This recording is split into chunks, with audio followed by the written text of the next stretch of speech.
Divino amigo, amado Mestre Jesus, é com muita felicidade e gratidão que estamos aqui mais uma vez reunidos, os dois planos da vida, para que possamos, Senhor, ouvir um pouco dos seus ensinamentos e aprender o máximo que pudermos. Pedimos a sua companhia, a companhia dos bons espíritos, que eles possam estar conosco, intuindo o nosso irmão João Marcos, para que possamos captar a melhor mensagem possível passada por ele. Esteja conosco, Senhor, neste momento e sempre, que assim seja. Então, gente, o nosso estudo de hoje, né, será sobre a passagem O Sinal de Jonas, com o nosso querido irmão João Marcos. Fique à vontade, João Marcos, a casa é sempre sua, né? É sempre uma alegria muito grande voltar aqui. Gratidão. Gratidão a todos por essa oportunidade, essa caridade de oportunizar serviço no Evangelho. Como disse bem aí o Simar, é sempre um prazer, sempre uma alegria muito grande voltar para casa. E hoje a Conceição pediu para a gente falar sobre o sinal de Jonas. O sinal de Jonas é uma perícope, uma passagem que se encontra em Mateus 12, dos versículos 38 até o versículo 45. Mas aí a tia pediu para eu seguir cronologicamente os mínimos e pediu para parar no versículo 42. E também não vai prejudicar o sentido geral, não. Essa passagem, gente, ela é, talvez, eu ouso dizer, que de todas as passagens que eu já estudei, a que tem a maior amplitude simbólica em quantidade e em qualidade é essa. Ela tem uma interpretação que, dependendo do viés que você pegar, se você pegar pela visão profética da época, se você pegar pela visão gentílica, né, da época, se você pegar pela época de Jesus, se você tem várias interpretações e ela é ultra recheada de simbologias. Então, rapidamente, antes da gente falar da passagem de Mateus, ela também está em Lucas e em Marcos. Mas eu vou pedir licença a vocês, hoje a gente vai se ater só mesmo a passagem de Mateus, porque, primeiro, ela é muito mais rica, né, em termos de simbolismo cultural. E ela transmite uma mensagem muito mais nítida do que a mensagem de Lucas. A mensagem de Lucas fica muito restrita à noção de que Jesus, e é a mensagem central do Evangelho de Lucas, né? Jesus veio para que até mesmo os gentios tivessem salvação. No Evangelho de Mateus, é muito maior que isso, né? E a gente vai conseguir extrair até mesmo paralelos conceituais com a doutrina dos Espíritos. Vocês verão. Então, para a gente começar, vamos fazer rapidamente aqui um resumão, vamos dizer assim, de como foi, de como é, né, na verdade, o livro de Jonas, a história de Jonas. Né? Vou abrir aqui uma janelinha lá do NetSearch. Vocês estão enxergando direitinho? Está todo mundo vendo? Sim. Ok? Eu não estou conseguindo ver vocês. E eu não abri também, não entrei pelo meu celular. Então, se acontecer qualquer coisa, abra o microfone e me falem, por favor. Ok? Vamos lá. O livro de Jonas, ele tem 4 capítulos só, é muito tranquilinho, é muito pequenininho, dá até para a gente abrir ele aqui e falar com a janelinha aberta de tão rapidinho que ele é. Mas ele é dividido em 4 capítulos. Né?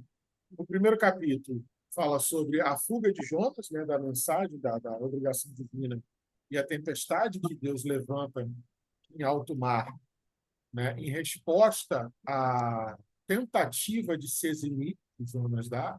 O capítulo 2 fala sobre como Deus ainda foi misericordioso colocando Jonas no ventre, nas entranhas. A melhor tradução do grego é nas entranhas. Na verdade, a melhor tradução do hebraico, desculpa. Nas entranhas de um grande peixe. E Jonas faz uma oração no estilo de salmo lindíssima, né? Reconhecendo que não adianta ir contra a vontade de Deus e que dali ele estaria a ser completamente entregue à vontade de Deus, e Deus devolve Jonas para a terra.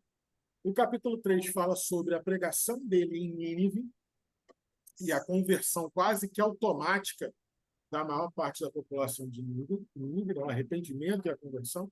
E o último capítulo dá uma conclusão e uma moral da história sobre como que até mesmo os profetas escolhidos por Deus eram homens passíveis de lapidação moral.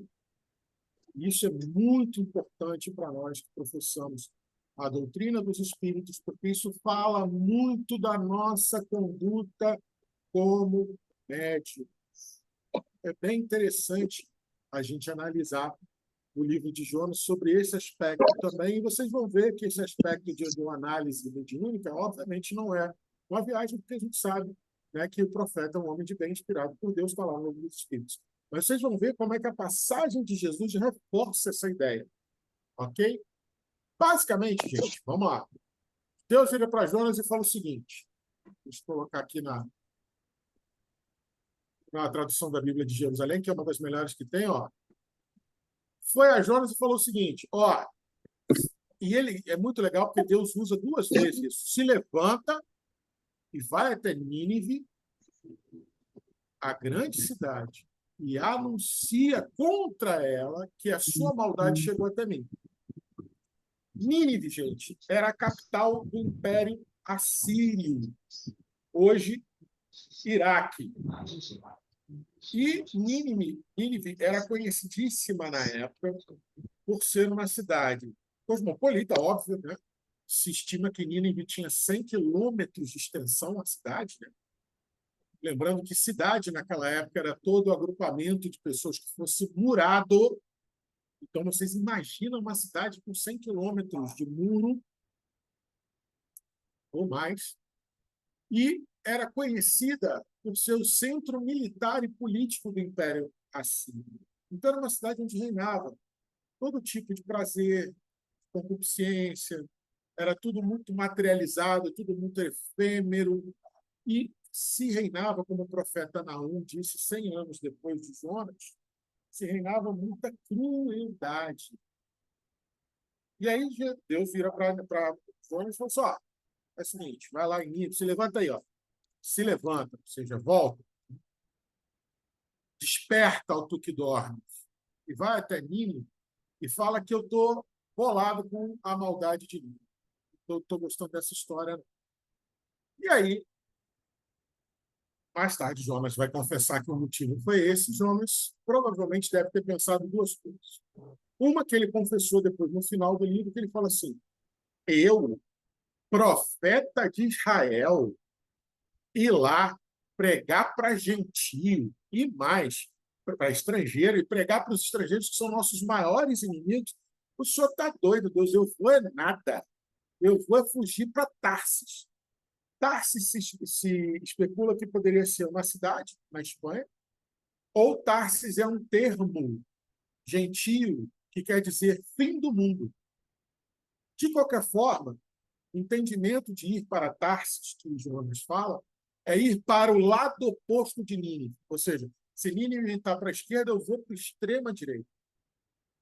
E o mais importante, na cultura judaica, o que Jonas fez foi fugir da face do Senhor. Essa expressão idiomática hebraica, ela tem um poder e uma simbologia muito forte. É tipo assim, tentar se esconder, tentar fugir das suas obrigações com Deus, é tentar falar, não, ó, deixa eu ficar quietinho aqui, Deus é tão ocupado, eu vou ficar quietinho aqui, até ele me esquecer, ele vai me esquecer, ó. Quer ver que ele vai me esquecer? Se eu ficar quietinho, que eu não vou me mexer. Representa essa nossa falha moral de achar que a gente pode se eximir dos nossos compromissos.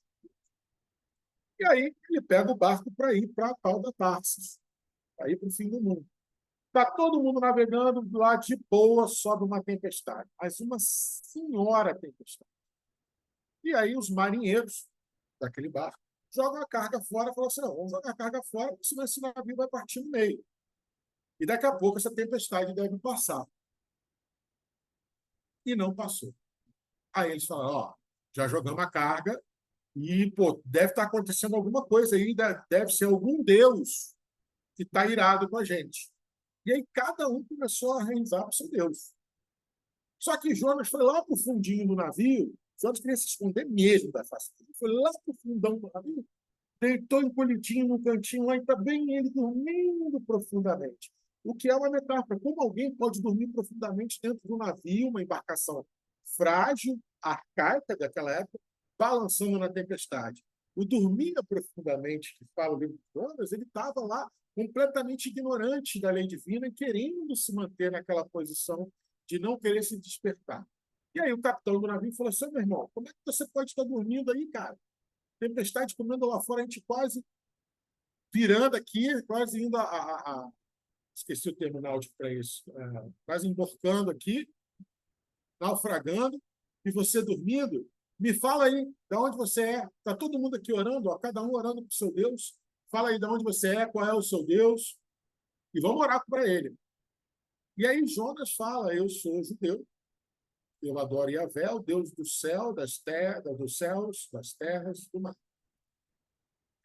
Aí os marinheiros, o capitão, rapaz, então é seu Deus que está fazendo isso tudo aqui. Por quê? Era o único que estava dormindo, eles suspeitaram, mas não, pode ser, pode não ser, vamos jogar sorte. Aí eles jogaram sorte. Vamos ver quem é que está com essa maldição nesse navio. Jogaram sorte, deu para Jonas. Jonas foi lá e falou: nossa, aqui, deixa eu falar um negócio com vocês.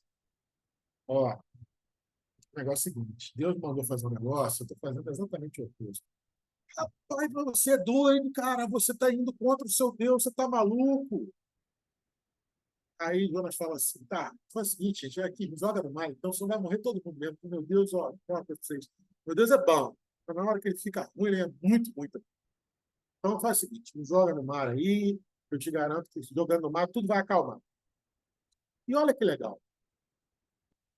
Primeiro, os marinheiros, todos eles gentios, nenhum deles era judeu, tentam remar em direção à terra para tentar aportar e não conseguem. Aí todos eles se reúnem e fazem uma oração para Yahvé, para o Deus judeu. Fala: Yahvé, não queremos que o nosso barco quebre, que a gente naufrague e vá à bancarrota. Mas a gente também não quer que você coloque o sangue inocente de Jonas na nossa mão. Porque o Senhor levantou essa tempestade. Isso é coisa sua.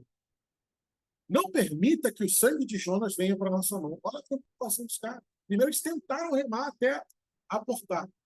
Como eles não conseguiram, e eles viram que realmente ia ter que jogar os Jonas para fora do navio, eles falaram: não deixe que esse sangue caia sobre nós, porque isso é a treta sua com ele. O Senhor que levantou essa tempestade. E jogaram os Jonas no mar, e automaticamente, a tempestade cessou. E aí também, quase que automaticamente, todo mundo oferecer um sacrifício a Yahvé, ou seja, oferecer sacrifício a um Deus, denota que você se converteu àquela deidade. E vai Jonas para dentro da água. Jonas dentro do pé d'água, Deus foi misericordioso com ele e baixou um grande peixe, um ketos no grego, mas o hebraico, a palavra hebraica é para um peixe enorme. Eu esqueci como é que se pronuncia a palavra hebraica, mas é igual o ketos grego, é um peixe enorme. Engoliu Jonas e Jonas está lá nas entranhas do peixe, 3 dias e 3 noites. E aí Jonas começa a orar. Vou ler o trechinho para vocês, porque é tão bonito, tão cheio de simbolismo, e tão pequenininho, que vale a pena. Ó, e disse: na minha angústia clamei ao Senhor. Isso é Jonas falando. E ele me respondeu do ventre do inferno, gritei, e tu ouviste, opa, perdão, e tu ouviste a minha súplica, e tu ouviste a minha voz. Vou marcar direitinho.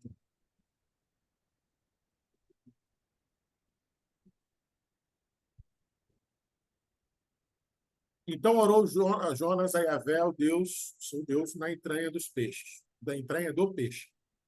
E ele disse: de minha angústia chamei a Yahvé, e ele me respondeu do seio do Sheol, ou seja, do inferno, das portas do inferno, do seio daquilo que é sofrimento, do local de sofrimento, onde Jesus fala assim, ó, local de choro e ranger de dentes, e também equivale ao Guiná, o vale de Guiná, ou Gina, ou Guena. Pedi ajuda e tu ouviste a minha voz. Lançaste-me nas profundezas no seio dos mares, e a torrente me cercou. Todas as tuas ondas e tuas vagas passaram sobre mim. E eu dizia, fui expulso de diante dos teus olhos. Como poderei contemplar? Você vê como é que Jonas era. Expulso diante dos seus olhos, você que virou as costas para Deus, você não queria fugir do olhar dele? Mas a oração dele pareceu ser sincera, porque Deus atendeu. Novamente, como que eu vou olhar o teu santo templo? As águas me envolveram até o pescoço, o abismo cercou-me, e a alga enrolou-me em volta da minha cabeça. E eu desci até as raízes das montanhas, a terra cujos ferrolhos estavam atrás de mim e para sempre. Mas tu, Deus, fizeste subir da fossa a minha vida, Yahvé, meu Deus. Quando minha alma desfalecia em mim, eu me lembrei de Yahvé, e minha prece chegou até ti, até o teu santo templo. Aqueles que veneram vaidades mentirosas abandonam o seu amor. Quanto a mim, com cantos de ação, e por isso que a oração dele é uma oração salmínica, ou salmítica, por causa dos cantos de oração, né? O salmo é um canto, de graças oferecer-te-ei sacrifícios e cumprirei os votos que tiver feito. A Yahvé pertence à salvação. Então, Yahvé falou ao peixe e o peixe vomitou Jonas em terra firme. Prestem bem atenção. Jonas se compromete com Deus, dizendo, ó, se o senhor me tirar dessa, eu vou cumprir tudo o que eu prometi e mais o que o senhor mandar. Vou oferecer sacrifícios e aí o senhor vai ter orgulho de mim de novo. Não vou mais contra o senhor. Beleza? Beleza. Deus vomitou, e aí o que Jonas fez? Direto para Nínive. Vomitou, bora para Nínive. Foi. Mas, antes disso, a palavra de Yahvé, mais uma vez, uma segunda vez, levanta-te e vai a Nínive, a grande cidade, e anuncia a mensagem que eu te disse. Ou seja, vai lá, Nínive, e fala assim, ó, estou sabendo da maldade de vocês, aí não estou gostando disso não, vou acabar com tudo isso aí. E Jonas levantou e foi para Nínive.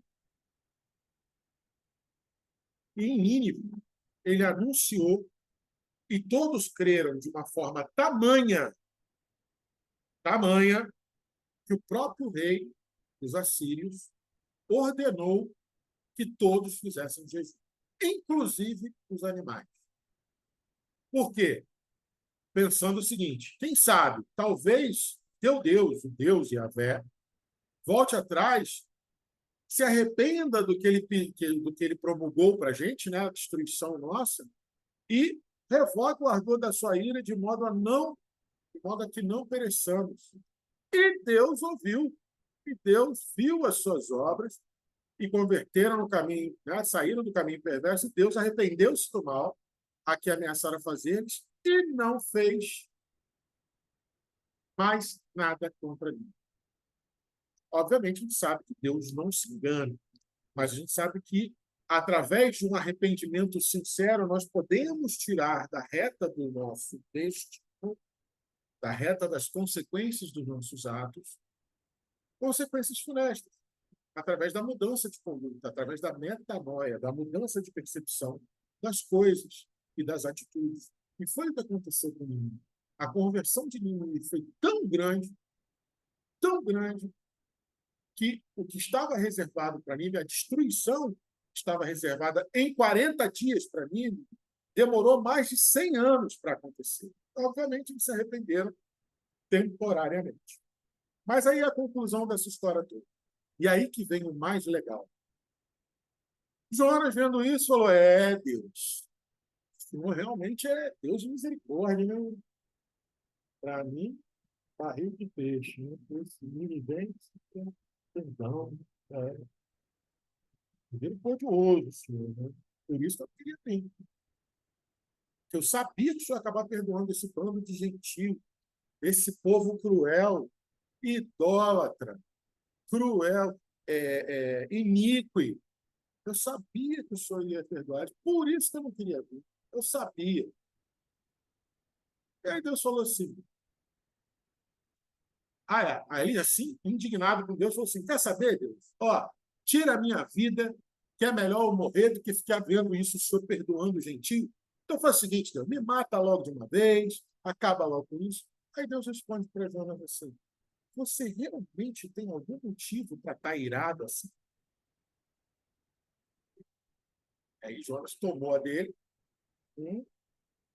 saiu da cidade, mas, bom judeu que era, não deu o braço a torcer. Fez uma tenda de frente para Nínive, sentou e falou: agora eu quero ver o que vai acontecer com essa cidade. Né? Se Deus perdoou, vamos ver como é que ele vai proceder daqui para frente. Vamos ver se realmente merece para gente Deus. Vamos ver se realmente ela não vai ser destruída. Eu vou sentar aqui e vou esperar para ver o que acontece. Ele sentou na reta de Nínive, fez uma tenda e ficou ali. E aí, o que Deus fez? E vem a grande moral da história. Algumas traduções vão dizer que foi uma mamoneira, um pé de mamona. Outras traduções vão dizer que foi um pé de abóbora. A gente sabe que a abóbora, até onde eu lembro de botânica, todas as espécies que eu já ouvi falar são todas rasteiras. Mas o pé de mamona não, ele pode crescer e expandir. Seja como for, a abóbora era comida de porco, era um legume simples. Né? Para quem não tinha nada, a abóbora era um alimento, mas se dava abóbora, né? A abóbora era tão farta, tão farta, naquela região e naquela época, que era comida de porco. É uma das versões. A versão do pé de mamona é porque a mamona ela parece ser tão insignificante, mas ela tem tantas utilidades, de medicinal até industrial. Naquela época deveria ter muitas utilidades também. Mas seja como for, Deus fez crescer uma plantinha para dar sombra para Jonas. Deus fez crescer a planta para dar sombra para Jonas. E Jonas, vendo aquilo, ele ficou tão alegre. Falou, é bom, né? Olha como é que Deus é misericordioso. Mas não deu muito braço a torcer, não. Está lá a plantinha dando sombra para ele. Um outro dia, ou alguns dias depois, Deus foi lá, mandou um verme, secou, matou a plantinha. A plantinha, plum, secou, caiu por chão. E no dia seguinte, Deus mandou o sol de rascar na cabeça dele. Secou a plantinha num dia, no outro dia mandou aquele sol de rachar o corpo, a ponto de Jonas achar que ia perecer. O sol foi tão forte na cabeça de Jonas que Jonas falou assim: Deus, eu já pedi, vou pedir de novo, me mata. Se não, pô, não quero sofrer isso, não, tá doido. Me leva logo de uma vez. Aí Deus disse assim para Jonas: tá certo que você se aborreça por causa de uma plantinha. E aí Jonas falou assim: não, tá certo que eu me aborreça, estou morrendo aqui de bater sol. Aí a Vé falou assim: olha só como é que são as coisas, né? Você com pena da plantinha que você não plantou, que você não regou, que você não cuidou, ela nasceu por minha vontade, que numa noite eu fiz ela existir e na outra noite eu fiz ela perecer, e você, com pena da plantinha, não plantou, não nada, mas não tem pena da população de Nínive, onde há 120 mil pessoas lá, só porque elas não distinguem o que a mão direita faz, o que a mão esquerda faz, ou seja, não distingue o bem e do mal. Você está com pena da plantinha, mas não tem pena de mim. Isso vem falar de uma grande lição moral sobre o comportamento judaico desde a época de Jonas. Se Jonas realmente foi um personagem histórico concreto, se acredita que foi, porque ele é citado no livro de Reis, e é citado em Mateus, em Lucas e Marcos, pelo próprio Jesus, né? Perdão, é citado em Mateus pelo próprio Jesus, então se acredita que ele possa ter existido sim. Se ele existiu, ele viveu 8 séculos antes, no ano 8 antes de Cristo, 100 anos antes de não, do outro profeta que presenciou a destruição de Nínive. Mas desde aquela época, falando do século 8 antes de Cristo, desde aquela época, preste bem atenção como que o judeu tem uma birra com o gentio. E como que ele acha que Deus é só deles. Apesar de querer que todos aceitem o Deus deles. Eu não sei se vocês já repararam, estudando o Velho Testamento. O comportamento do judeu é muito assim. Eu quero que você aceite meu Deus, mas o Deus é só meu, tá? Não, só quero que você aceite. Mas ele é meu, tá bom? Mas você tem que aceitar. Mas é meu. Bota a mão no meu Deus, não. Você só tem que aceitar. Esse comportamento é exatamente a moral da história de Jonas. O que não é muito comum no Velho Testamento, Deus avisar, assim, falar, vai lá, fala que eu estou descontente com a... Não, Deus, então chegava só, arrebenta tudo aí e acaba com tudo. Jonas tenta fugir dessa obrigação, tenta exercer a teimosia dele em não compartilhar o Deus dele com os gentios. E aí ele vai para o estômago do peixe, do grande peixe. Aí sabe o que é legal? Eu estava estudando, né, e a linguística antiga e a arqueologia bíblica, hoje, atualmente, tem uma tendência, segundo os últimos documentos históricos, a acreditar que Nínive quer dizer casa da fartura dos peixes. Porque Nínive ficava à beira do rio Tigre, que é um dos maiores rios, se não o maior, de todo o Oriente Médio. E Nínive tinha uma deusa que depois, helenicamente, foi chamada de Istar. Mas na língua acádia, na língua original dos ninivenses, ela se chamava Inanna. Então, Nínive era a casa de Inanna. Inanna era representado por um grande peixe, um keltos, um peixe enorme. Então, na verdade, Jonas teve que experimentar a gentilidade. E prestem atenção como, desde o início do livro, os gentios são muito mais atentos à lei divina do que o próprio Jonas. Os gentios do navio tentaram salvar ele antes de jogar no mar. Pediram a Deus para que não jogasse na cabeça dele do sangue. Ou seja, não mata Jonas, não, Deus. A gente vai jogar ele no mar, mas não mata ele, não. Sendo que ele era a causa da tempestade. Chegou na terra estrangeira, chegou na Síria, chegou em Nínive. Os ninivenses, na hora, nem titubearam, não perguntaram nada. Ouviram a história do sabatinho, que agora está todo mundo convertido. E outra, todo mundo em jejum para trazer a misericórdia de Deus e a vé. A gente sabe, né? Não só o jejum, né? Eles chamam de... Nossa, fugiu o nome.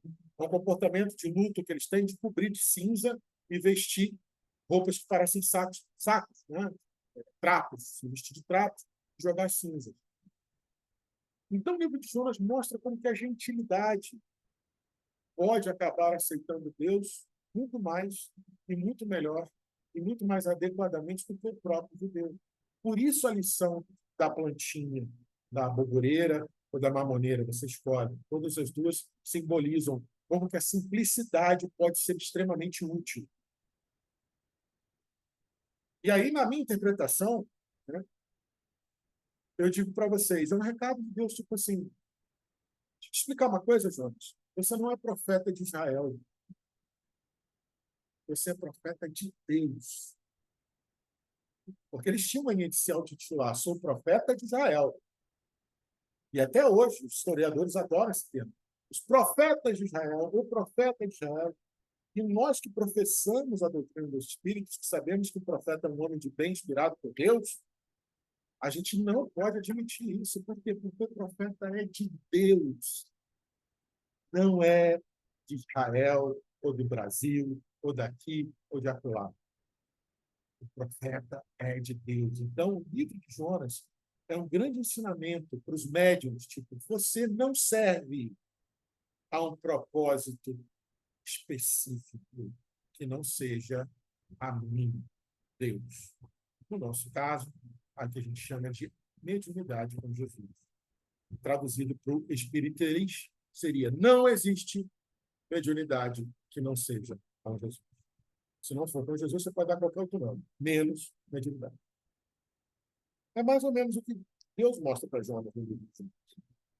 E aí, começando a transpor para o Evangelho, olha como é que tem sentido isso que a gente está falando. A nossa história no Evangelho de Mateus, eu falei para vocês que a gente vai usar só Mateus.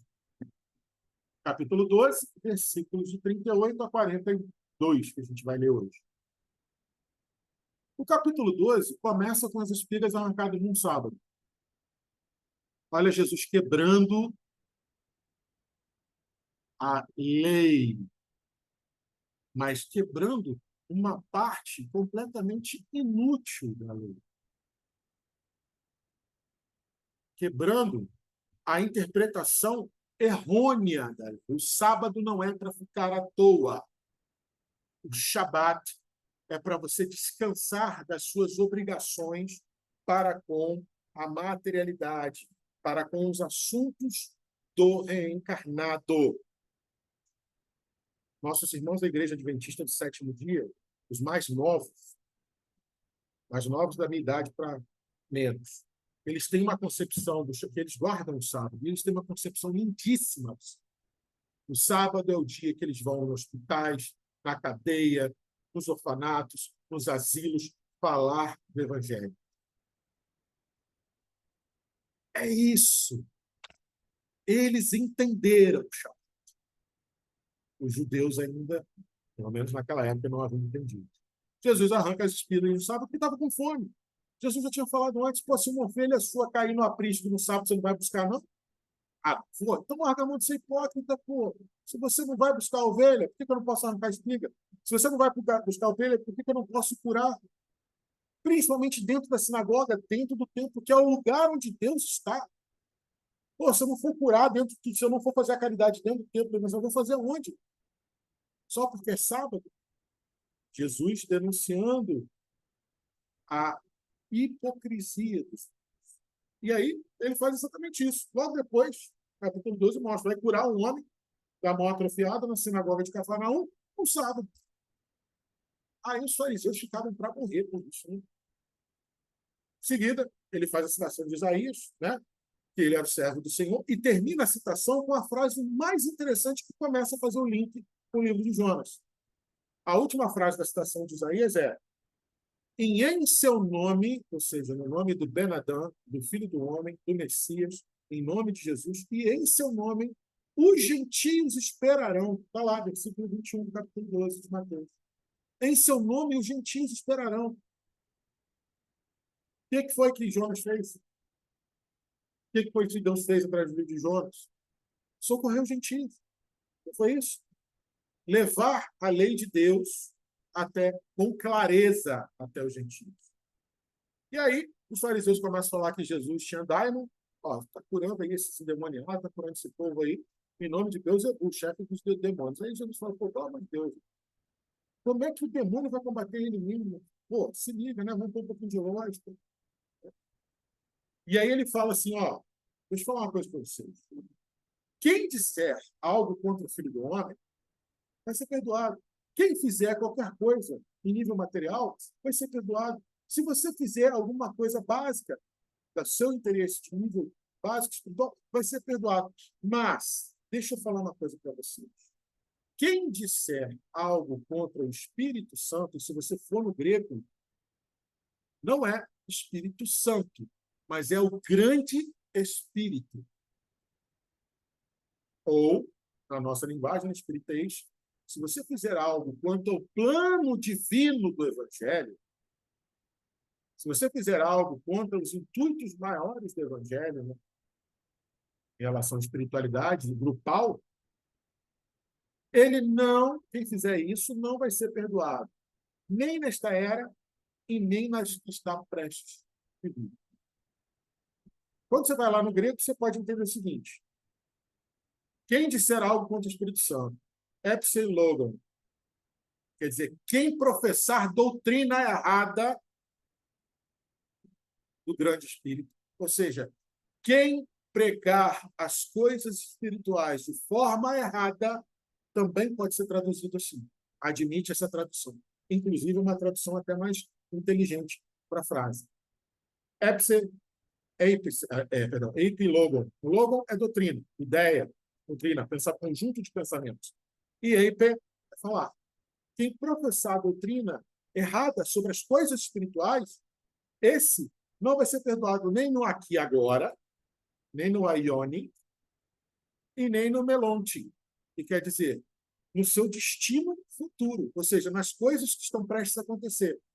Traduzido por Espírito 3, não vai ser perdoado nem enquanto estiver reencarnado aqui agora, e nem quando estiver na erraticidade.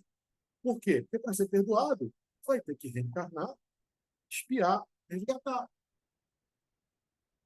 E aí, em Mateus, Jesus já engata no negócio da árvore dos seus frutos. Tipo assim, pô, vocês entenderem o que vocês estão fazendo, cara. Se reconhece a árvore pelos frutos. Uma árvore boa vai dar fruto bom, uma árvore mal vai dar um fruto mal, porque a boca fala do que o coração está cheio. E ele fala, raça de víboras. Mateus 12, 34. Genemata equidiron. Raça de víboras, que quer dizer descendência, fruto ou produto de víbora, de cobra venenosa. A tradução literal de Genemata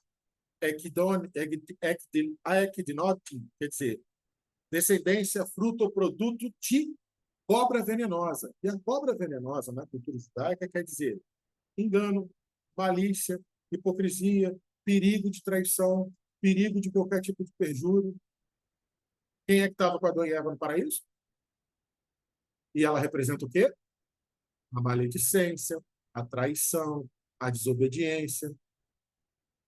Então, o equiparado grego da ideia de equidinote, grego, grego é víbora, cobra venenosa, que figurativamente, metaforicamente, é engano, malícia, hipocrisia, perigo de traição, perigo de dano. Ou seja, quando Jesus fala raça de víboras, está falando assim, os frutos de vocês, produtores de frutos maus, descendência da víbora, vocês são descendentes de tudo que a víbora lá representa. Eu, porém, vos digo que toda palavra inútil, e aí toda palavra inútil no grego está remalogon, que quer dizer toda palavra de comando, toda palavra de comando que não tiver proveito ou que favorecer o erro, que também pode ser entendido, toda pedra de tropeço que você colocar no caminho do seu irmão,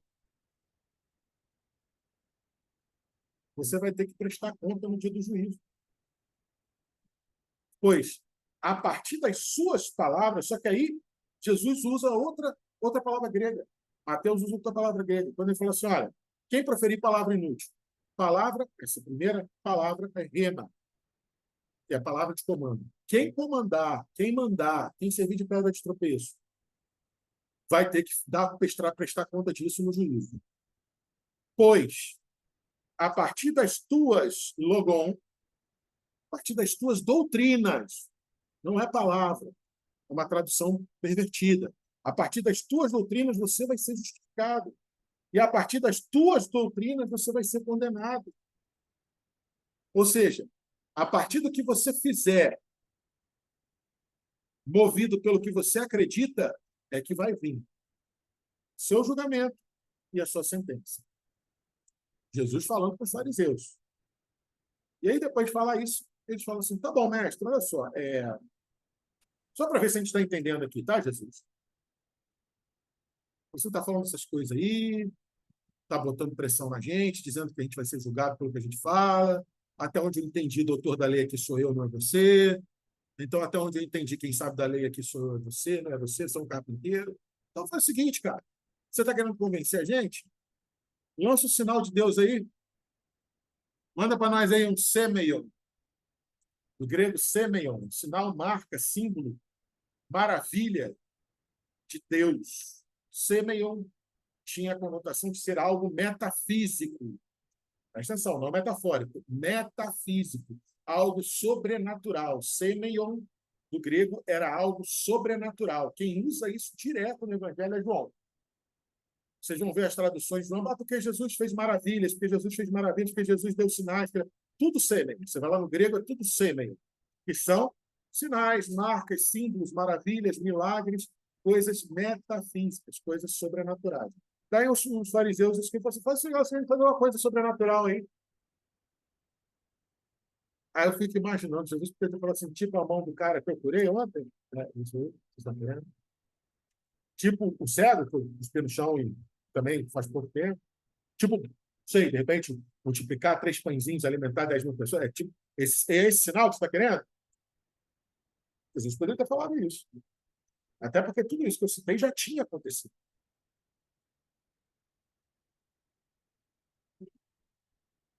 Não, ele chega para isso e fala: geração má e adúltera.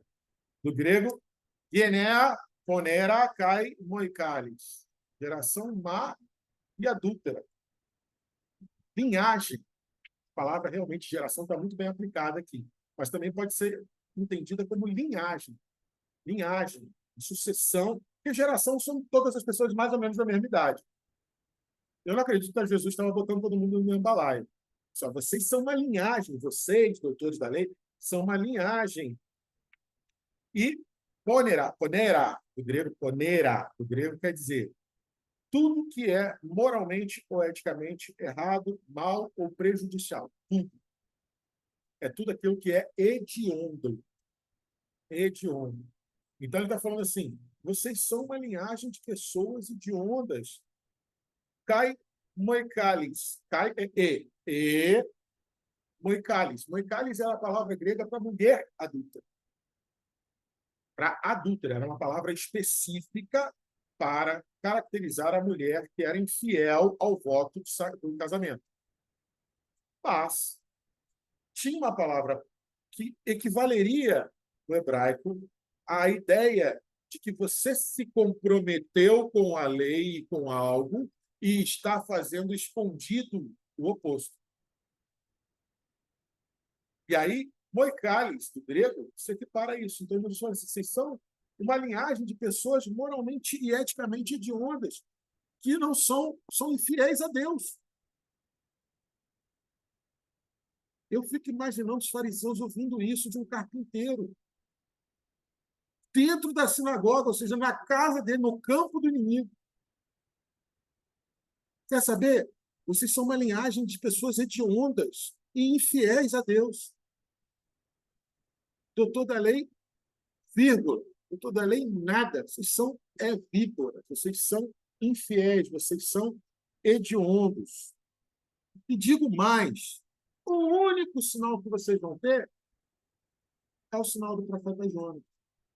E aí a tradução do grego está perfeita.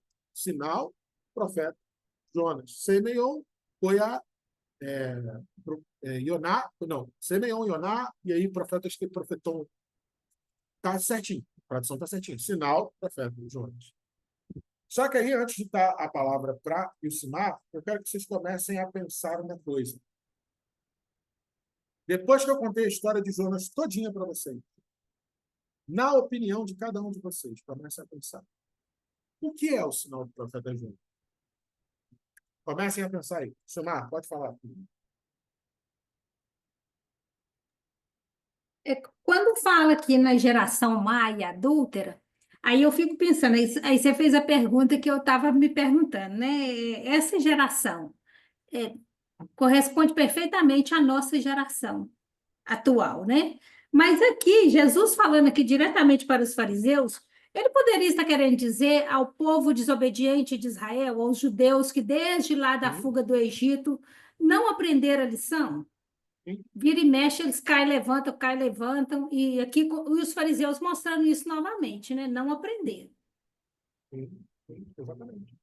A ideia de DNA, do grego, é um agrupamento específico de pessoas que coadunam com algo. Por isso que eu prefiro falar, vocês são uma linhagem de hediondos.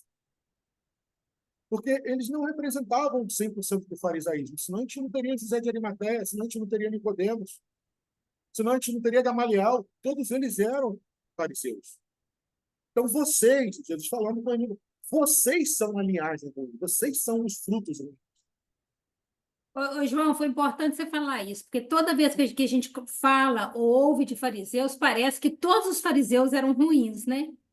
E não é bem Um erro, assim. É, um grande erro tinha que a gente algumas comete. maçãzinhas podres lá no meio, como tem em qualquer grupo social, né? Sim, É bom a gente sim, lembrar disso. sim. Então, beleza, é isso mesmo.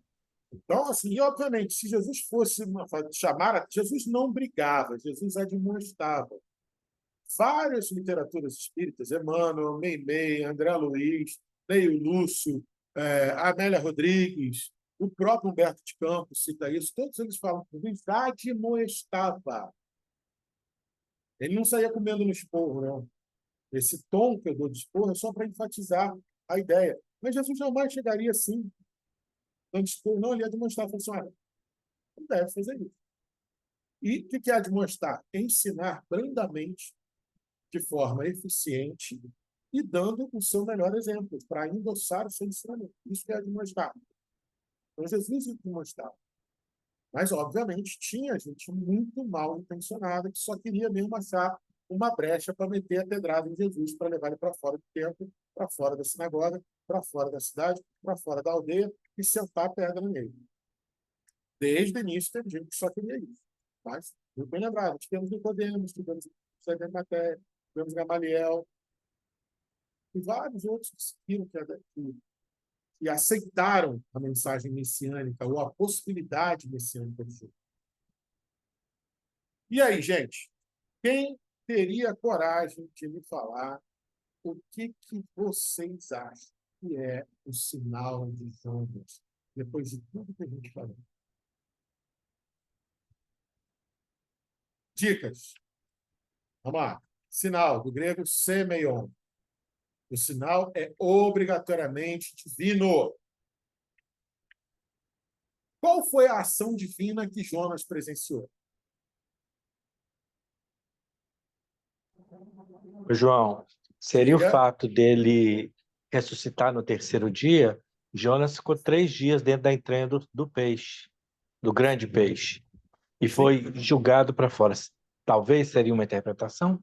Se você for, João Batista, todos os comentaristas bíblicos da atualidade são quase que unânimes em dizer que o sinal do profeta Jonas é ele ter passado 3 dias e 3 noites no ventre do Quetos, do grande peixe, e depois ter saído para pregar em Nínive, para converter os ninivenses.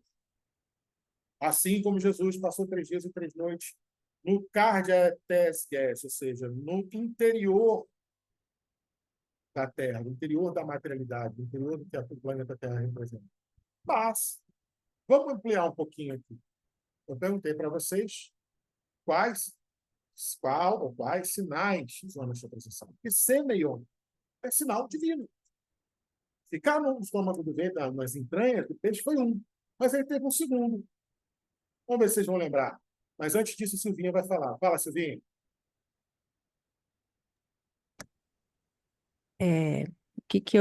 Depois de tudo que você trouxe para a gente, eu também vejo o sinal de Jonas como um símbolo profético, porque tem a morte, é um símbolo profético da morte, porque tem a morte, o sepultamento e a ressurreição, Sim. que é o maior de todos os sinais, né? E também um chamado ao arrependimento, como que Jona fez em Nínive.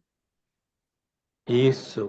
É a conversão de Nínive, porque Jonas pregou para os gentios e os gentios acataram imediatamente. Tanto que acataram que até o rei deles lá acatou a fala deles imediatamente. Sim, sim, sim. E os comentaristas bíblicos, né, principalmente os mais atuais, têm tanta consensualidade em falar isso, porque no próprio texto está descrito, né? Assim como Jonas passou 3 dias e 3 noites, o filho do homem passará 3 dias e 3 noites. Mas, desde que eu fui no encontro do NEP ano passado e ouvi uma frase do Haroldo, essa frase não sai da minha cabeça. O Haroldo disse assim na palestra dele: não podemos esquecer que cada palavra escrita no Evangelho vem com os bilhões de anos de evolução do Cristo. Desde que eu ouvi o Haroldo falar isso lá no encontro, eu sempre tento buscar algo que eu ainda não percebi. nos textos. E nesse texto, e por isso que eu estou dividindo com vocês, tem um sinal que ficou 3 dias e 3 noites na barriga do peixe. Mas foi o único sinal de Deus que Jonas viu e presenciou? Foi o único na história? Pode falar, dona João, Márcia. Diga aí, Ô, dona Márcia. João, Dona Márcia. eu não sei se eu estou fazendo confusão, mas será que esses 3 dias e 3 noites seria reencarnação? Como? Eu não ouvi. Repete, por favor. 3 dias e 3 Reencarnação, noites. assim, Sim. foi engolido, desencarnou, depois reencarnou de novo, né? No mesmo local. Eu tenho uma impressão assim, sabe? Não sei se eu Pode ser. estou certa. Não. É uma interpretação viável, sim, dona Márcia. É uma interpretação viável. A gente vai entender, porque Jesus, no final, vai fazer uma comparação com a rainha de Sabá, né, a rainha do sul, e com Salomão, e com os ninivenses, o povo de Nínive. Aí você vai entender que também pode ser entendido como uma metáfora para a reencarnação. Mas é uma das interpretações. Alguém tinha falado aí também. Quem foi que falou? Que eu não vi. foi, ô, João, mas não Diga. foi a desobediência do Jonas que causou isso tudo, não, também? Foi claro. Você desobedecendo a Deus, as consequências tendem a ser desastrosas. A lei divina é a única garantidora da felicidade do homem. E nós só somos infelizes quando dela nos afastamos. Questão do livro dos Espíritos, lá da lei divina natural. A lei divina é a única garantidora da felicidade. Nós só somos infelizes quando dela nos afastamos. O que Jonas fez? Tentou se afastar da lei divina. É como se ele falasse, olha, para Nínive eu não vou ser médio, não. Você vai desculpar. É como se Chico chegasse. Emmanuel fala assim, Chico, olha só, agora nós vamos escrever para os nossos irmãos dos Estados Unidos que eles precisam ensinar. Não, nos Estados Unidos não escreve, não. Não, vou pegar. Você acha outro médio aí, mano? Não vou, não. O quê?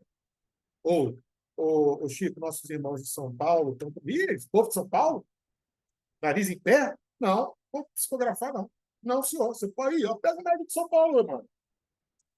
Por que você não pega o médico? Você pega o médico de lá. É mais ou menos isso que Jonas estava propondo para Deus. Não, para eles eu não vou ser médio, não. Tá doido, gentil. Eu lembro mais um gentil daquele, tudo doido. Cara, os caras fazendo loucura, saem matando à toa. Pô, nada. Capaz deles me matarem lá ainda. Sim, a desobediência é afastamento da lei divina e natural. Mas vamos lá. Teve um segundo sinal na história. Ele senta fora da cidade, olhando para ver o que ia acontecer com a cidade. Deus faz o quê? Faz crescer uma plantinha para dar sombra para ele. Só que Deus dá uma lição. A plantinha cresce num dia, morre no outro. Deus manda um solão de rachar na cuca de Jonas para ensinar. Jonas, você está aí, cara, se compadecendo que eu matei a plantinha, mas você não tem pena dos 120 mil habitantes de Nínive? Concordam que isso também é um sinal? Ou não? Vocês acham que não?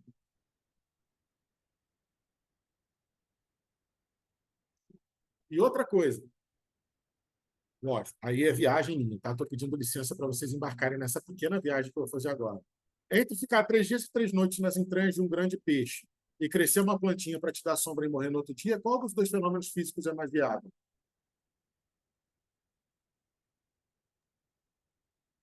Então, lógico, não estou querendo desmentir, porque, como eu falei, a interpretação bíblica se vale da própria comparação que Jesus faria em Mateus. Ele compara que o sinal de Jonas seria, assim como Jonas passou 3 dias e 3 noites nas entranhas do grande peixe, o Filho do Homem vai passar 3 dias e 3 noites nas entranhas da psicosfera terrena e vai ressuscitar. Mas, a minha proposta aqui, mas foi o único sinal? Não foi o único sinal. A gente também precisa ver o sinal de Deus para ensinar Jonas. Jonas, você precisa entender que você é profeta de Deus. Você precisa entender que sua mediunidade é para o evangelho, é para a caridade. Você precisa entender que, principalmente porque você é profeta, principalmente porque você é médium, sua conduta tem que ser aprimorada. Isso é um grande sinal também. Silvinha, você levantou a mão primeiro. Pode falar, depois o Simar. Essa questão dos 3 dias no ventre, entranhado, Uhum. pode ser interpretado como os nossos desertos, né? Lógico. Como símbolo da transformação interior, que pode ser interpretado como um momento de crise moral e profunda reflexão espiritual, como ocorre nos períodos de dor, de provações, de expiações, que Jonas, ao ser encolhido, ele entra em contato com a consciência dele. E esses 3 dias simboliza esse mergulho na condição humana, o enfrentamento da morte, não apenas física, mas espiritual, a ignorância, o orgulho, o egoísmo. E esse tempo na escuridão, uma regeneração do espírito. Com certeza, Silvinha. Uma metáfora muito interessante. Né? E muitas vezes a gente interpretou dessa forma, sim. Agora, deixa eu propor só uma ampliaçãozinha possível. Vocês já ouviram falar, já estudaram, já perceberam que na antiguidade, os deuses, por excelência, tinham representações animais na Terra? Era bem comum isso, né? Não era bem comum isso? E a presença desse animal, na antiguidade, sinalizava a presença do referido Deus. Ok? Se os nossos colegas pesquisadores especialistas, principalmente os arqueólogos e os linguistas contemporâneos, estiverem certos nas pesquisas e nas proposições dele, Nínive quer dizer casa da deusa Inanna, que era a deusa do povo assírio. E Inanna era representada por um grande peixe. Então, é uma forma de mostrar no livro de Jonas que a deusa gentia foi que salvou ele e levou ele exatamente para onde ele precisava estar. Como se Deus falasse assim, cara, todos os meus caminhos são perfeitos, não questione os meus meios. Deus escreve certo. Então, depois que eu pesquisei, Silvinha, principalmente essa nova característica, né, da Inanna, da deusa Istar, ou Inanna, deusa síria, ser representada por um grande peixe, né, ou por um cardume imenso de peixes. Depois que eu vi isso, eu falei para você, pô, tá aí uma boa explicação para a história do peixe. E se tem alguém que se valeria dessa metáfora, desse comportamento, dessa cultura gentia para explicar, né, a os modos operantes de Deus, eram os judeus da antiguidade. Eram os judeus da antiguidade. Mas, olha, até mesmo, mas lógico, a interpretação seria, até mesmo o simbolismo de um Deus judio serve aos propósitos de Yahvé. Mas é uma forma também, a metáfora também dá. A gente sabe que assim, o simbolismo da água, das profundezas, na oração do Salmo que Jonas faz, ele fala, olha, cheguei às profundezas, fui lá nas montanhas, eu afundei tudo, toquei em solo lá das profundezas do mar. Ou seja, cheguei no fundo da minha ignorância. Simbolicamente, você pode interpretar assim também. As algas envolveram minha cabeça. Não sei se vocês sabem, mas tem algas, principalmente nos mares do Oriente, que elas são tão grandes que se você cair em cima, elas te enrolam e você não consegue voltar à superfície. Você morre afogado, enrolado em alga. Então, as algas são as distrações, são as coisas que te impedem a voltar para a superfície. Na oração de Jonas ele fala isso. Mas aí a tua vontade, Deus, me tirou disso tudo. Então, sim, metaforicamente, é muito apropriado que a gente entenda que 3 dias, 3 noites no entranhas do grande peixe simboliza a viagem espiritual de Jonas para o despertar. Pronto, agora que você passou por tudo isso, Podemos ir para Nínive pregar? Ah, não, agora podemos. Agora eu entendi. Que são as nossas provações, as nossas expiações que fazem a gente entender a lei de Deus cada vez mais e cada vez melhor. Alguém quer falar alguma coisa? Senão eu vou só terminar aqui para a gente poder debater livremente. Fala, Isimar. Pode falar, Isimar. Toda vez que eu penso ou que eu ouço sobre o sinal de Jonas, sempre alguém numa palestra fala o sinal de Jonas. Na minha cabeça só vem uma simbologia que eu estou tentando verbalizar o meu pensamento aqui, tá difícil. Eu fico pensando o seguinte, que Jesus olhava para aquele judeu e pensava assim, olha, falava com ele, olha, se você é judeu, como Jonas, que recebeu tantos sinais e não entendeu, né? Porque Deus mandou o Jonas fazer, ele não fez, ele foi para o barco e foi salvo, ele foi para o peixe e foi salvo, ele sentou debaixo da árvore e ficou olhando, tipo assim, Jonas olhava para Deus e pensava assim, eu vou pagar para ver. Então É, Deus deu todos os sinais para ele entender a situação e ele não entendeu.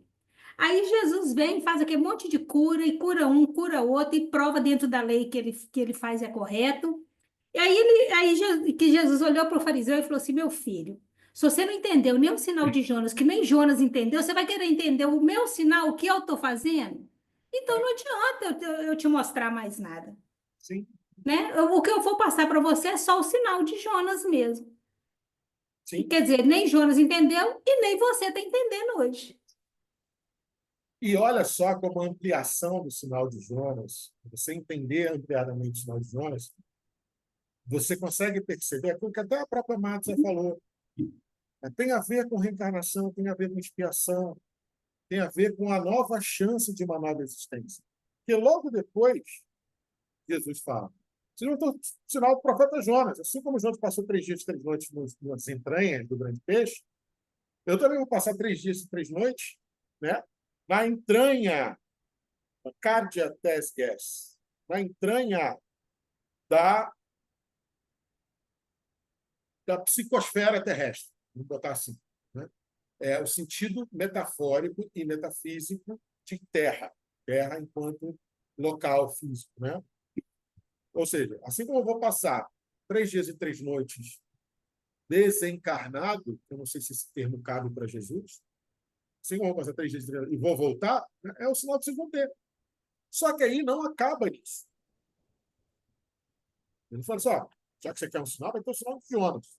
Eu acho, lembrando a frase do Haroldo, bilhões de anos de sabedoria em cada palavra do Cristo. Então, a gente não pode se contentar com uma interpretação única e uma interpretação simples. A gente tem que ampliar essa interpretação. Então, assim como vocês vão receber o sinal de Jonas, né? Assim não, vocês só vão receber o sinal de Jonas, que é a ressurreição, como todo mundo comentou muito bem, é talvez o maior feito físico, né? Sobrenatural, metafísico, sobrenatural. O maior feito metafísico de Jesus é a ressurreição. Quem não acreditou nisso, aí fica difícil. Mas aí Jesus continuou, falou assim, e ó, os varões ninivitas, ou seja, a população de Nínive, Nínive tinha sido destruída 600 anos antes. Nínive tinha sido destruída 600 anos antes de Jesus. Então, ó, os caras lá de Nínive se levantarão no dia do juízo com esta geração de hoje, essa linhagem de hediondos que vocês representam, e condenarão. Por quê? A galera de Nínive se arrependeu com a proclamação de Jonas. E eis aqui, à frente de vocês, alguém que é maior que Jonas, ou seja, eles se converteram com o profetismo de Jonas. Eu sou o maior de todos os profetas e vocês não estão se convertendo. E aí, Matos, aí entra o seu raciocínio. Quando ele fala que os varões de Nínive se levantarão, os caras morreram há 600 anos atrás. Vão se levantar como?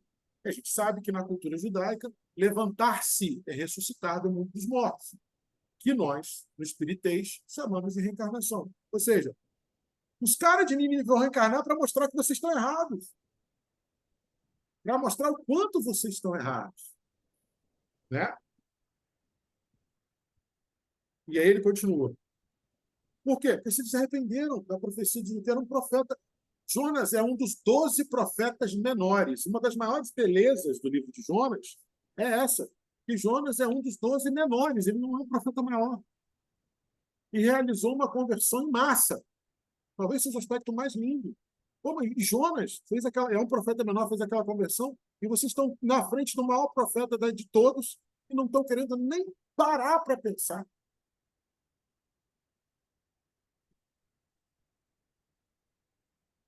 A rainha do sul, a rainha de Sabá, a rainha da Etiópia, vai se levantar também, só que aí Mateus usou uma outra palavra do grego, né? A primeira a se levantar do povo de Nínive é Anastesonia, que é realmente assim, ressurgir do mundo dos mortos. Reencarnar. Se a gente for traduzir, para forçar uma tradução para reencarnação, o Anastesonia do povo de Nínive é mais uma onda mais apegada de reencarnação. Na rainha de Sabá, ele usa ergetesai, que quer dizer o quê? Vai haver um despertar espiritual. Aí eu entendi, e aí tá? Eu, João Marcos, estou assumindo a responsabilidade.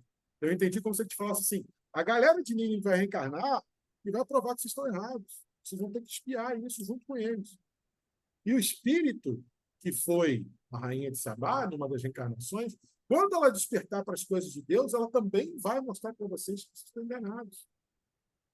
Para quem não sabe, a rainha de Sabá veio da Etiópia para testar a sabedoria de Salomão e voltou para a Etiópia com um descendente de Salomão no ventre, né? Que foi o primeiro grande imperador da Etiópia, descendente direto de Salomão, assim reza a lenda. Mas o que está registrado oficialmente é que ela foi lá, encheu Salomão de perguntas, Salomão respondeu de uma maneira tão sábia que ela voltou desnorteada. Assim, realmente, ele é o homem mais sábio da terra. Então Jesus fala assim, ó, se a rainha de Sabá foi lá em Salomão e ficou deslumbrada com eles, eu sou a sabedoria reencarnada. Ela foi lá e ficou deslumbrada com a sabedoria dele, eu sou a sabedoria, e vocês não estão querendo beber dessa sabedoria. Então, no dia que houver o despertar espiritual dela, ela também vai cobrar vocês, ela também vai vir e falar, ó, lembra que vocês falavam de Jesus? Então, e agora?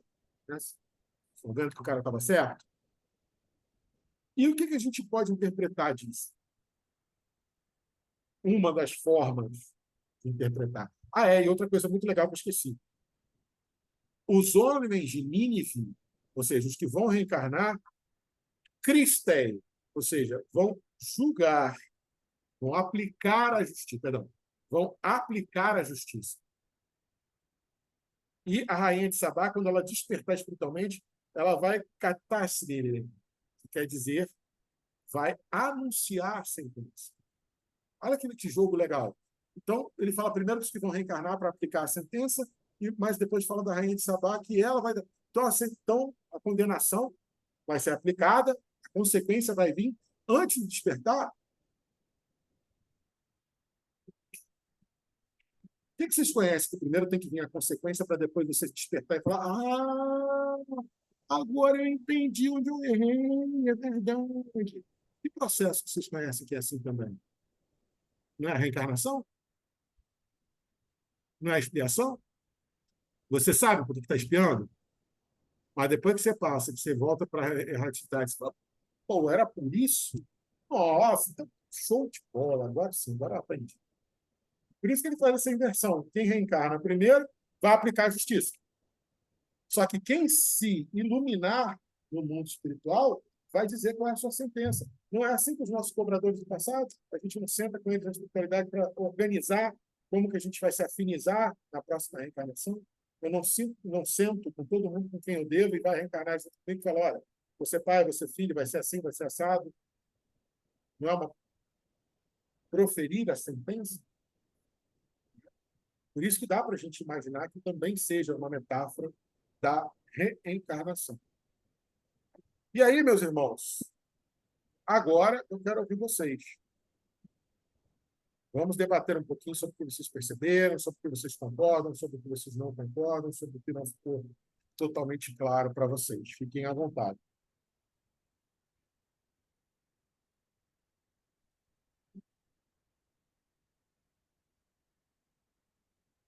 Sabe o que eu fico pensando? A O gente quê?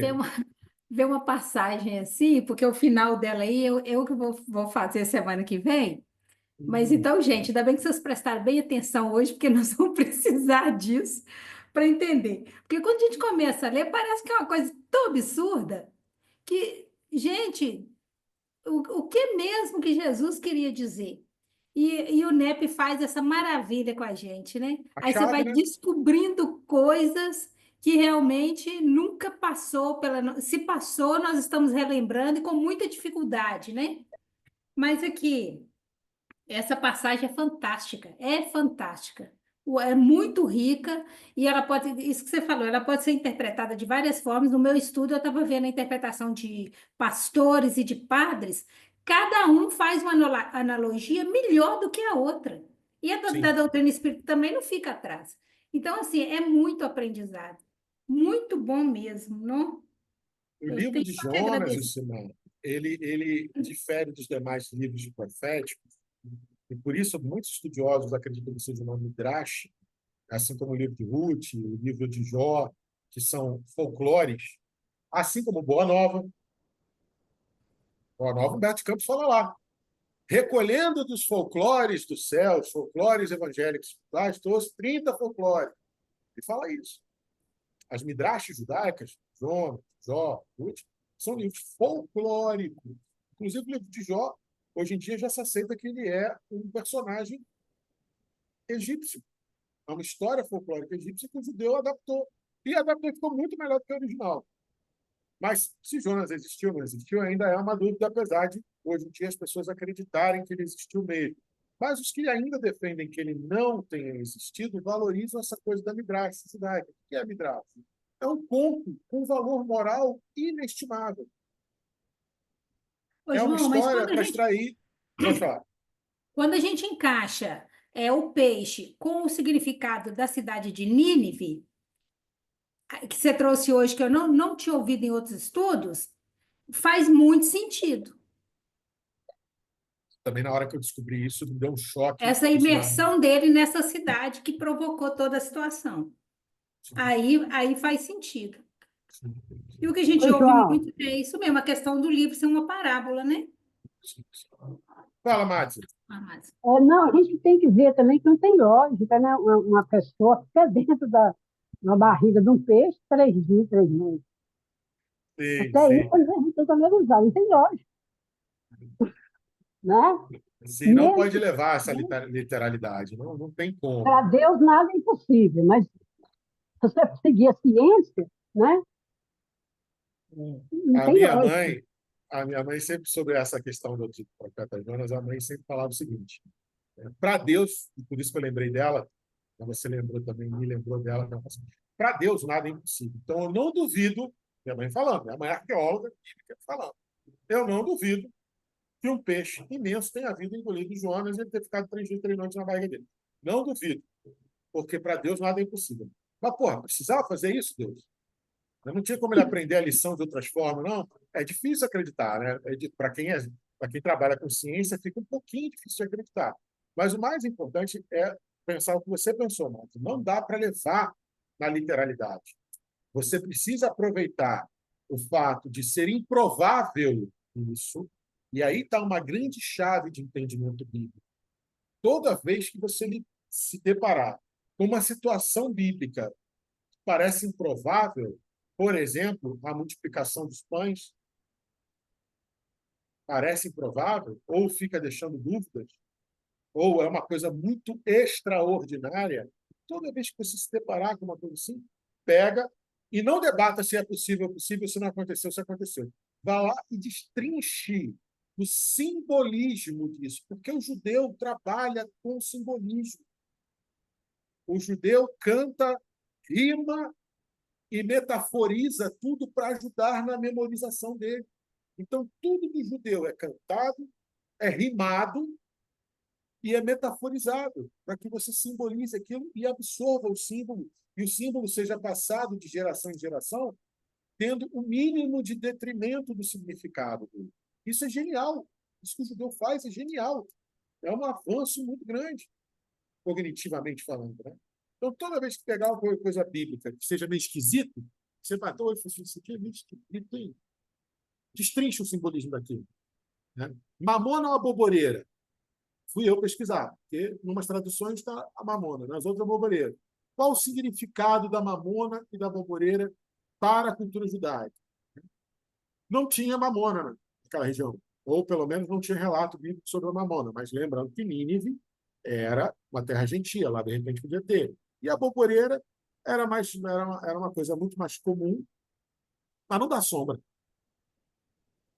Aí vocês vão ver várias pinturas sobre Jonas com ele, um caramanchão, ele sentado num caramanchãozinho e a boboreira crescendo no caramanchão. Vocês vão ver várias representações de Jonas assim. Então não adianta a gente ficar, isso, aquilo, não foi, não foi, não. Pega e destrincha. Seja mamona, seja abóbora, qual é o significado? Que Deus mostrou, cara, você ficou com dó de uma planta que você nem plantou, nem regou, nem tratou dela, fui eu que tratei. E não está com pena de 120 mil pessoas que vão morrer, vão desencarnar. Ô, João, Destrinchar a simbologia, que é legal. Fala, e essa planta, para dar essa sombra para Jonas também, simboliza muito, assim, parece que Deus queria falar com ele, meu filho, olha o amor que eu tenho por você, só por você. Você está sentadinha aí esperando que vai dar, ainda vou te dar uma sombra. Por que que você não tem esse mesmo amor por aquele povo todo lá que também é sofredor, não é? sim, sim. Mas a mensagem final é justamente essa. Pô, você está aí com pena de uma plantinha que eu criei num dia, matei. Eu, Deus, criei num dia, matei no outro. E não está com pena de 120 mil pessoas que vão morrer. Vão desencarnar. Essa é a mensagem. E só não está com pena delas, porque elas não sabem discernir a minha lei, que elas são gentias. Que isso, cara? Você não entendeu nada da minha lei ainda. A mensagem é essa, cara, você é médium, você tem obrigação de se aprimorar dentro do entendimento da minha lei.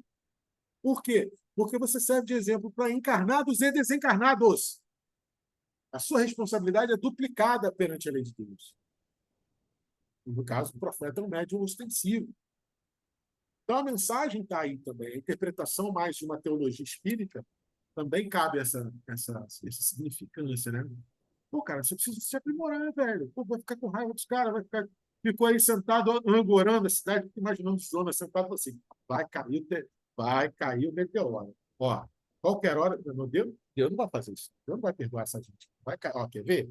Quer ver que Deus está de pegadinha? É uma pegadinha de Deus. Deus falou isso só para eu ir embora e não ficar sabendo o que aconteceu. Eu fico imaginando ele angorando, sendo que ele é um profeta. E o que é um profeta? Homem de Deus, né? Um homem de bem, inspirado por Deus, porque Deus não vai se valer da boca de um mentiroso para poder promulgar a sua lei. Mas Jonas queria que os ninivenses morressem. Ué, que homem de bem é esse? Que homem de bem? Ele era profeta. Profeta menor. Profeta menor. Mas profeta. O que mais, gente?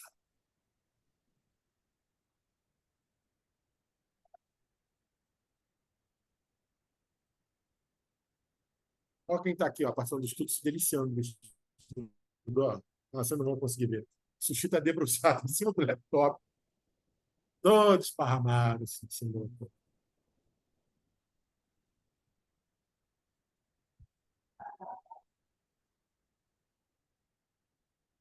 Pronto, gente, todo mundo feliz e satisfeito? Sem mais perguntas e comentários?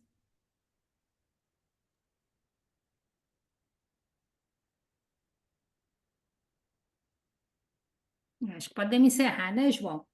Muito esclarecedor essa Mas explicação do peixe engolir. Foi, foi a primeira vez que eu vejo uma explicação e adorei. tem que ter engraçado que explicação lógica, né? a, a metáfora, né, a história, não fala que ele foi engolido. Então Jonas foi para as entranhas. Não, então Jonas, nas entranhas do peixe, é como se fosse um corte de filme, né? Não engoliu. Jonas debaixo d'água, Jonas entranha do peixe. Não passou o tempo. É como se no filme não passasse o peixe engolindo o Jonas.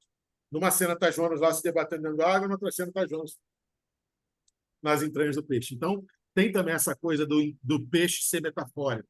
Porque não fala, o peixe engoliu o Jonas. Não é uma coisa literal. Estava numa hora estava na água, na outra hora estava na entranha do peixe. né? Mas é muito legal, essa simbologia é muito legal. Eu fiquei muito satisfeito de ter descoberto essa nova tendência da linguística antiga. Achei muito legal mesmo. Ó, a Eliane está escrevendo uma coisa aqui, ó. Para os judeus, o da lei era mais importante. Ah, isso ainda é lá no início. Valeu, João Marcos. Grato pelo excelente estudo. Nada, nada. Gratidão a vocês por terem oportunizado o serviço do Evangelho. E Então, espero ter gente, ajudado vocês, Sumar, para a semana que vem. Seja melhor. ajudou bastante. Ai, é que aquele estudo também tá difícil, mas vai dar certo. Muita simbologia, né?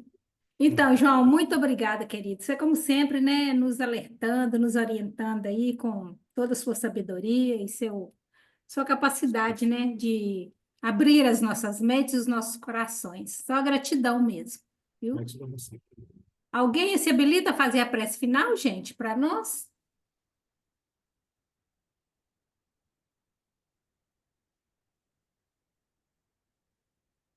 Ninguém? Então Eu vamos posso fazer. Posso fazer. Então faz, querido.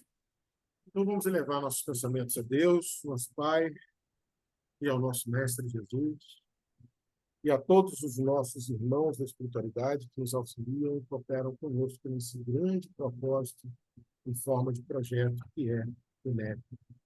Graças vos damos a Deus e Mestre querido por nos proporcionar a chance de estarmos aqui reunidos, debatendo, construindo coletivamente uma nova visão, uma visão ampliada, uma releitura da visão, um reforço das nossas visões anteriores sobre o seu Evangelho.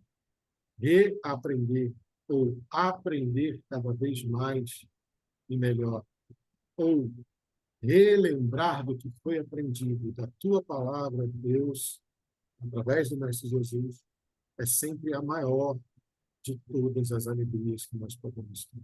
E por isso, nós te damos graça e reconhecemos a sua mão em nossas vidas nesses momentos. E nós pedimos humildemente, Pai, que tudo que aqui foi debatido e construído coletivamente possa ser transfigurado em sementes de reforma íntima, que elas possam germinar o fruto bom dentro dos nossos corações e nos proporcionar a chance de nós nos tornarmos cada vez mais e melhores no entendimento da sua lei. E nós pedimos, Pai, também, se for da tua vontade, que nós possamos estar todos juntos semana que vem, para darmos continuidade nessa festa de luz, que é o encontro do nosso Deus. Em teu nome, honra e glória, Pai. Hoje e para todos sempre nós te pedimos humildemente, em nome do Mestre Jesus, se for assim da tua vontade, que assim seja. Amém.